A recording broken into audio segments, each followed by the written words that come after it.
This is how you start a weekend. Thank goodness we got that wet, soggy, and unfortunately just hazardous mess out of here, that torrential rainfall yesterday. The calm after the storm, partly sunny skies via our Distillery District camera, and another viewpoint from St. Joseph Hospital looking downtown. It's just beautiful out there, bright and sunshiny. And if you're out early this morning, late last night, you probably caught the moon as it was setting, almost full, and we have a full moon coming this weekend.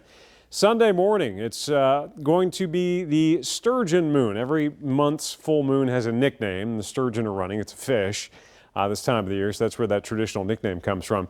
It's also a blue moon, and there's a point of interest here as well. Typically, a blue moon is when you have two full moons within the same month, but you can also classify a blue moon when you have the third full moon out of four within a single season. Typically, you only have three, and this summer, we have four, so this is the third one. It's a blue moon.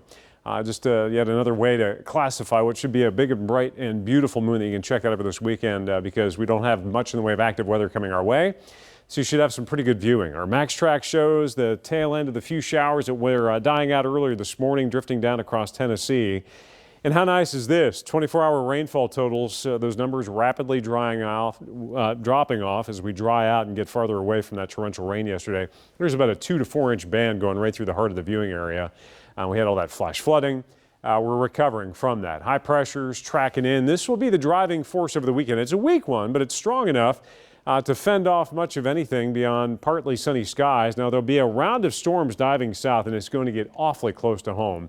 Cutting across Bowling Green and I-65 Saturday, I think we'll be able to hold that off to the west. But if you see the clouds getting thicker, if you live out west, that's what's going on. It should dive down into Tennessee.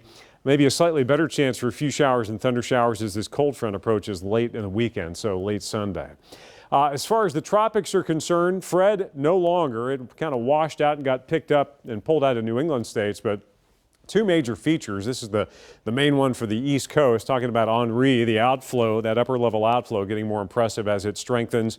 You've also got Grace. That is going to head right into Mexico, so that's going to be a big rainmaker for them. It's Category 1 hurricane, and Henri is on the verge of becoming a hurricane, strong tropical storm. And the forecast path for it, well, it's going to parallel the East Coast and then eventually, potentially by late in the weekend, early next week, have a New England landfall, which doesn't happen all that often. So potentially strengthening, yes, again into a hurricane. And you can see the steering currents with that high out to the west and a trough, that high out to the east and a trough out west. It's going to steer it pretty much directly towards New England states. So something to keep an eye on into the weekend if you've got friends or family up in that direction. 79 degrees now. You've got some 80s out to the west. We've got humidity that's still up there. Dew points are still in the 60s, so it's muggy out there, and it's just going to be a muggy, warm, summery weekend on the way.